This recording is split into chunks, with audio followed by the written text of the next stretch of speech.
안녕하세요. 똑소리 의학 채널의 응급의학 전문의 이대욱입니다. 요즘 날씨가 많이 춥죠? 날씨가 추워서 감기 걸리시는 환자분도 많고 그러신데요. 건강을 해칠 수도 있고 그래서 참 걱정이 많으실 거라고 생각이 됩니다. 추운 때면 더 잘 생기는 그런 병들이 있는데요. 이제 우리가 뭐 뇌졸중 이런 거 걱정도 많이 하시겠죠. 근데 주무시고 일어났더니 갑자기 막 얼굴이 마비가 와 있고 이렇다면은 정말 깜짝 놀라게 되지 않을까요? 그래서 이제 이런 증상으로 깜짝 놀라셨고 응급실에 오는 환자분들이 굉장히 많이 계십니다. 그래서 오늘 말씀드릴 거는 이제 안면 마비 증상에 대해서 한번 좀 말씀드려볼까 합니다. 안면 마비는 뭐 여러 가지 표현이 있는데요. 이제 우리 흔히 듣기는 이제 구안화사라고. 이게 말이 굉장히 좀 특이하죠. 입과 눈이 돌아간다 그런 말입니다. 그래서 전형적으로 증상을 표현해주고 있는데요. 구안화사라고도 하기도 하고 병원에서는 이제 우리가 벨마비, 벨팔시라고 하기도 합니다. 벨마비는 사람 이름입니다. 예전에 그 에딘버러 대학에 벨 선생님이 계셨는데요. 그분이 맨 처음에 이제 안면 신경 이상이 오면 얼굴이 마비가 오는구나 요거를 갖다가 발표를 하신 적이 있답니다. 그래서 이제 그 벨마비 이름을 따서 그런 내용도 있습니다. 안면 마비는 안면을 지나는 신경의 마비입니다. 그래서 안면 신경이 귀 쪽으로 이렇게 타고 나오게 되는데요. 그래서 이제 이마 쪽에도 가고 눈 쪽에도 가고 턱 쪽에도 가고 이러기 때문에 그 안면 신경 나오는 길이 마비가 오면 얼굴 반쪽이 다 마비가 오게 됩니다. 혀나 이게 침샘 같은 데도 좀 침범할 수가 있기 때문에 그러면 또 이제 거기에 맞는 그런 증상이 생기게 됩니다. 도대체 이런 안면 마비는 왜 생길까 이런 건데요. 사실 우리가 뭐 원인을 명확히 다 밝힐 수가 없는 경우가 좀 굉장히 많습니다. 그래서 원인 증명하기도 좀 어렵고요. 뭐 추측되는 원인으로 얘기하자면 바이러스 감염, 뭐 만약에 귀 쪽에 뭐 물집 같은 게 막 생겼는데 이제 그런 게 생기고 통증이 생기고 그러면서 다음부터 뭐 얼굴에 마비가 온다 이러면 바이러스 감염이 동반된 대상포진을 동반한 감염일 수도 있고요. 이제 안면신경마비 그럴 수도 있고 또 내지는 이제 감기가 걸렸는데 중이염이 많이 생기는데 중이염 생기고 나서 또 그쪽으로 이제 염증이 번지면 안면신경마비가 올 수도 있게 되는 겁니다. 그래서 뭐 그런 것들이고요. 뭐 이제 재밌는 얘기는 추운 데서 자면은 입 돌아간다고 추운 데서 자지 말라는 말이 있는데 이 옛부터 내려오는 말은 틀린 말이 별로 없습니다. 이게 맞는 말이고요. 그래서 이제 추운 데서 자고 났다? 그러면 보통 우리가 잠잘 때는 이제 말초혈관 허혈이 좀 생기기가 쉬운데 우리가 안면신경이랑 머리 쪽으로 가는 신경들 이런 것들도 그 주변에 있는 혈관들이 이제 잘 때는 허혈이 좀 잘 생긴답니다. 미세혈관들이. 그래서 이제 거기다가 더 이제 추운 데서 자고 났더니 말초혈관 허혈이 더 심해지는 거죠. 이제 그러면 이제 추운 데서 막 덜덜 떨면서 자고 일어나면 안면신경 마비가 와서 얼굴이 반쪽이 마비가 오는 그런 일이 생길 수도 있는 겁니다. 거기다가 플러스로 찬 바닥에다가 뭐 물리적인 압력으로 얼굴이 눌렸다. 그러면 여기 안면신경이 이렇게 지나가는데 여기가 이렇게 눌려갖고 계속 자고 났으면 아마 이제 더 그쪽 안면신경 마비가 올 수 있겠죠. 그래서 생각해보면 저도 경험이 있는 것 같습니다. 추운 데서 시험 공부하다가 책 빼고서는 잠들었는데 이제 책에 얼굴이 계속 눌리고 있으니까 그쪽이 마비가 좀 잠깐 왔다가 깜짝 놀라서 막 문질렀더니 얼굴 안면마비가 풀렸던 그런 이거는 뭐 제대로 된 안면마비는 아닌 것 같습니다만 그런 비슷한 경험이 있습니다. 병원에 가시면 이제 안면마비 검사를 어떻게 하냐 간편하게 볼 수 있는 거는 이렇게 눈가에 이렇게 주름을 치켜 떠보라고 합니다.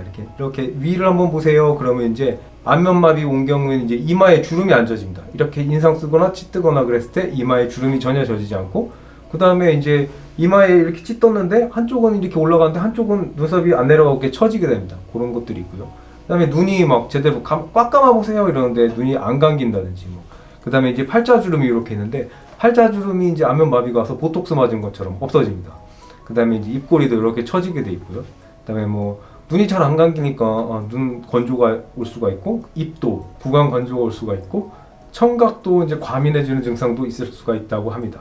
그 다음에 혓바닥의 감각도 좀 없어지는 경향이 있을 수가 있습니다. 그래서 이제 그런 것들이 있을 수가 있고요. 대개는 이제 자고 나서 갑작스럽게 생긴 다음에 보통 증상이 피크 치는 데까지 3주 정도 보는 경우도 있다고 합니다. 그래서 이제 뭐 그 정도.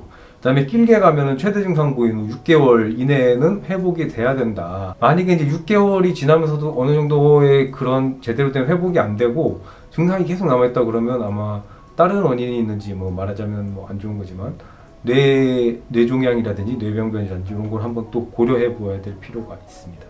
많이들 걱정하시는 게 이게 혹시 뇌졸중이냐, 뇌졸중과의 감별을 많이 걱정을 하시는데요. 응급실에서도 이제 우리가 아무래도 안면마비보다는 뇌졸중을 찾아내려고 굉장히 노력을 합니다. 그러면은 이제 CT, MRI 찍기 전에 증상만 갖고 어떻게 감별을 하겠느냐, 이제 이런 얘기가 나옵니다. 그래서 보면은 간단하게 우리가 흔히 하는 검사로서 이마에 주름을 이렇게 접으라고 합니다. 뇌졸중은 이마에 주름을 질 수가 있다고 합니다. 근데 이제 우리가 안면신경마비는 대개는 이마에 주름을 못 집니다. 근데 이거는 항상 100% 그런 건 아니고요. 대개 이제 우리가 스크리닝으로 이제 간략하게 이제 환자를 판별할 때 이제 좀 시켜보는 겁니다. 그래서 이제 그 다음에 기타 다른 증상으로 뭐 팔다리 마비가 동반돼서 온다든가, 얼굴은 얼굴이지만 팔다리도 같이 못 쓴다 이러면 100% 뇌졸중일 가능성이 많겠죠. 음식물 삼키는데 장애가 있느냐, 아니면 이제 뭐 발음 장애 같은 것들이 있느냐, 이제 그런 것들이 있을 수 있고요. 뭐 얼굴도 그렇고 팔다리를 못 쓰면서 말을 막 이상하게 막 어눌하게 한다든가 발음이 자꾸 샌다든가 이러면 좀 걱정해 봐야 됩니다. 그 다음에 이제 이게 약을 먹고 그랬는데도 병변이 계속 진행이 된다. 3주간 약을 먹었는데 증상 호전이 없다. 이러면 조금 문제가 있는 겁니다. 그래서 그럴 때는 이제 뭐 CT, MRI 검사를 해봐야 된다. 머리 쪽 감별도 해야 된다는 얘기입니다. 사실 이게 안면신경마비가 귀의 염증과도 많은 관련이 있기 때문에 귀 검사도 꼭 해봐야 되겠죠. 근전도 검사 같은 것도 진행해 볼 수가 있다고 하겠습니다. 하지만 뭐 응급실에서는 근전도 검사를 하지 않기 때문에 저는 좀 생소하긴 합니다. CT랑 MRI도 찍었는데 뇌병변은 아니라고 합니다. 뇌졸중은 아니라고 그러고 다행이네요. 그러면 이제 안면신경마비만 치료만 잘하면 되겠는데 어떻게 치료를 하겠느냐? 이제 보통은 경구약, 그러니까 먹는 약으로 되게 치료를 하게 됩니다. 스테로이드제 그리고 항바이러스제를 쓰게 됩니다. 그래서 약은 사실 종류는 뭐 엄청 많은데요. 스테로이드제 같은 경우 예를 들면은 뭐 프레드니솔론이라고 우리가 흔히 뭐 소론도라고도 합니다. 이제 그거를 좀 처방하게 되는데 보통 이제 하루에 60에서 80mg 정도 투여를 하게 되어 있습니다. 보통 소론도가 하나에 5mg 정도인데요. 한 알에. 그러면 하루에 60mg에서 80mg을 먹으려면 몇 알을 먹어야 될까요? 16알을 먹어야 됩니다. 그럼 하루에 스테로이드를 10알 넘게를 먹으라는 얘기인데요. 이제 이렇게 하면 굉장히 약이 좀 많죠. 그래서 좀 깜짝 놀라시지 않을까 생각이 됩니다. 하지만 그렇게 먹으라고 되어 있습니다. 이제 스테로이드를 좀 약간 과량을 쓰는 거죠. 그다음에 또 하나 추가로 항바이러스제를 좀 투여하게 됩니다. 우리가 상품명은 발트렉스라고 하는데요. 이제 그런 것들을 하루 1000mg, 그러면 500mg짜리 2알 정도 될 겁니다. 그래서 요거를 1000mg 2알씩 하루 3번 정도 먹게 되고요. 우리 아시클로바라고 또 돼 있는데요. 그게 하루 400mg씩 5번 먹게 됩니다. 그래서 발트렉스 같은 경우에는 일주일 정도 먹고요. 아시클로바 같은 경우에는 우리가 열흘 정도 먹게 됩니다. 그러니까 양이 좀 많죠. 그러면 이제 총 합쳐서 우리 약을 스테로이드는 하루에 한 12알에서 16알 정도 먹어야 되고요. 거기다가 플러스 항바이러스제를 2알씩 뭐 하루 3번 또 먹어야 되니까 먹는 양이 좀 많습니다. 약을 굉장히 배부르게 먹게 됩니다. 그래서 좀 치료가 힘들 수 있지만 약을 꼬박꼬박 잘 드셔야 됩니다. 거기다 플러스로 요즘에는 뭐 안면 근육 마사지를 해준다든지 뭐 전기 자극 치료를 해준다든지 그러면 좀 더 도움이 되지 않나, 그래서 그런 것들을 시행하는 경우도 있긴 합니다. 하지만 기본적인 치료는 약물 치료가 우선이 된다고 할 수 있겠습니다. 후유증 같은 건 혹시 남지 않나요? 지금 아주 큰 걱정이 되실 거라고 생각이 됩니다. 얼굴이 마비가 왔는데 이대로 굳으면은 사회생활은 끝 아닙니까? 아무리 잘생긴 얼굴도 반쪽이 마비가 돼 있으면은 반만 가면으로 가리고 다닐 수는 없지 않겠습니까? 그러니까 이제 걱정이 많이 된단 말입니다. 이거 증상이 남으면 어떡하냐? 증상이 심하면 심할수록 후유증이 남을 확률도 많다고 합니다. 그래서 안면신경마비가 좀 경미하게 있다, 자세히 봐야지 보일 정도다, 그러면 대부분은 그냥 회복이 되는데요. 1982년에 나온 한 가지 이제 통계학적인 연구가 있는데요.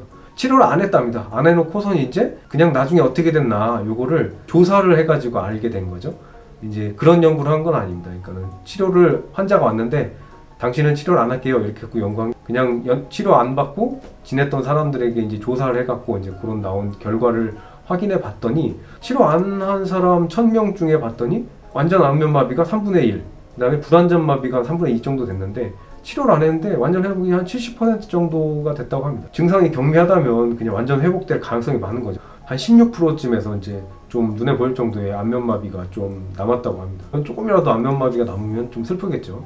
그러니까 우리가 미리미리 치료를 잘 받아야 됩니다. 물론 이게 이제 제가 말씀드릴 때는 어느 정도는 자기 진단이 가능한 말씀을 좀 도움이 될 만한 말씀을 좀 드리는데요. 사실 이게 우리가 처음 환자를 많이 본 선생님들이 봤을 때는 좀 어느 정도 감별이 쉽지만 일반 분들이 봤을 때는 감별이 좀 어려울 수도 있습니다.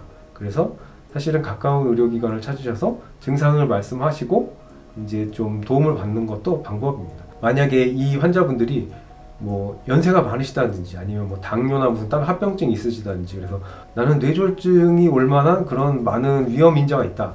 그런 경우에는 신경과 진료를 먼저 보셔갖고 뇌질환 감별을 한 다음에 그 이후에 이제 뭐 뇌질환은 괜찮다. 뇌 쪽은 뭐 괜찮이 걱정하실 거 없다. 그러면 이비인후과 쪽도 한번 좀 같이 보셔갖고 비질환이 있는지 이제 좀 그 확인을 해보시면 좋지 않을까 그런 생각이 됩니다. 추운 날씨에 건강 조심하시고 항상 따뜻한 데서 잠은 추운 데서 자면 안 됩니다.